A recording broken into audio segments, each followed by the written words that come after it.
moyen de fixité du tube digestif au niveau de l'abdomen, je commence ici par l'œsophage dans sa partie abdominale. L'œsophage dans sa partie abdominale est rétro-péritonéal et n'est couvert par le péritoine qu'à sa face antérieure, découvert par le péritoine viscéral. Pour l'estomac, l'estomac est fixé au diaphragme par un ligament qu'on appelle le ligament gastro-phrénique et fixé par les omontons aux structures du tube digestif de voisinage.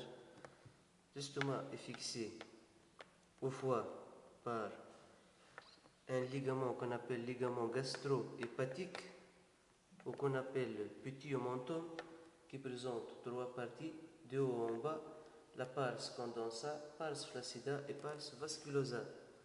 Le deuxième ligament, c'est le ligament gastrocolique au grand omenton qui descend même sur l'intestin grêle et le gros intestin. Ici forme en bas le gendarme de l'abdomen. Et un ligament qui fixe l'estomac à la rate qu'on appelle le ligament gastro-splénique ou tout court l'omentum.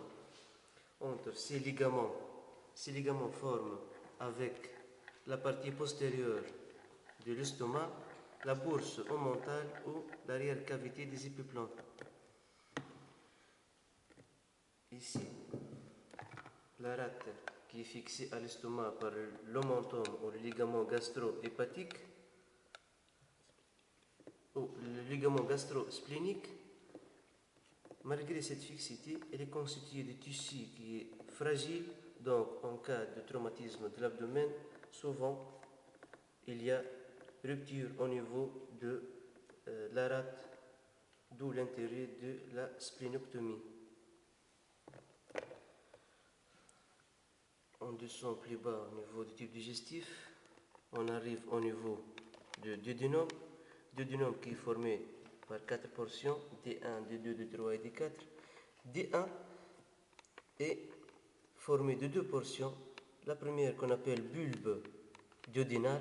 Le bulbe duodénal elle est intrapéritonéale, donc est mobile, alors que la deuxième partie de D1 avec le reste du duodénum est fixe par le péritoine. Pour la pancréas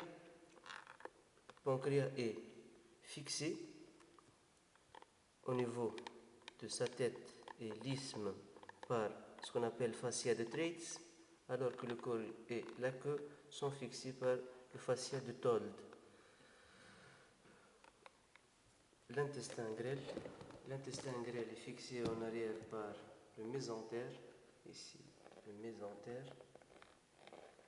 racine ici du mésentère.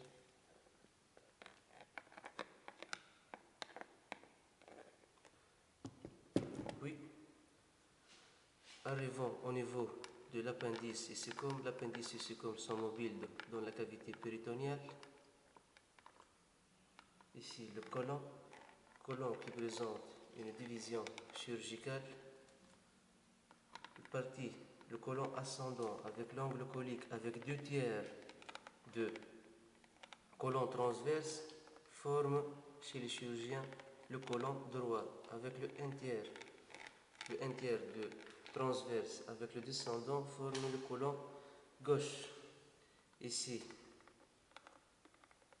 le côlon est fixé par le fascia de Told. Pour le côlon transverse, il est fixé par le mésocolon transverse. Le mésocolon transverse dans la partie qui est à droite de D2, ici D2, à droite de D2, le mésocolon transverse est fixé à ce niveau, donc cette partie est fixe, alors que à gauche de D2, le mésocolon transverse présente moins de fixité, donc cette partie est plus mobile que celle à droite. Pour l'angle colique à droite, elle est fixée par fascia de Told. Ici, au-dessous, il y a le côlon sigmoïde, le sigmoïde qui est mobile au niveau de la cavité péritonéale et qui se termine en bas par le rectum qui comporte deux parties, l'ampoule rectale et le canal anal. Le péritoine couvre le 2/3 supérieur de l'ampoule rectale, puis va se réfléchir sur la vessie. Donc seuls les 2/3 supérieurs de l'ampoule rectale sont fixés par le péritoine. Fixité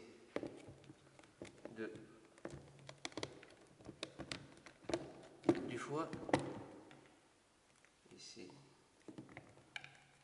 foie est fixé comme on avait par le petit omentum à l'estomac, et présente aussi des ligaments. Ici c'est le ligament coronaire, les ligaments coronaires, les ligaments coronaires. Les ligaments coronaires se terminent à gauche par le ligament triangulaire gauche et à droite par le ligament triangulaire droit. Ici, il y a le ligament falciforme, avec ici le ligament rond. Le ligament rond n'est que le canal d'Arontius, qui collecte le sang des veines ombilicales avant la naissance, puis après la naissance, il va se collaber, il va former le ligament rond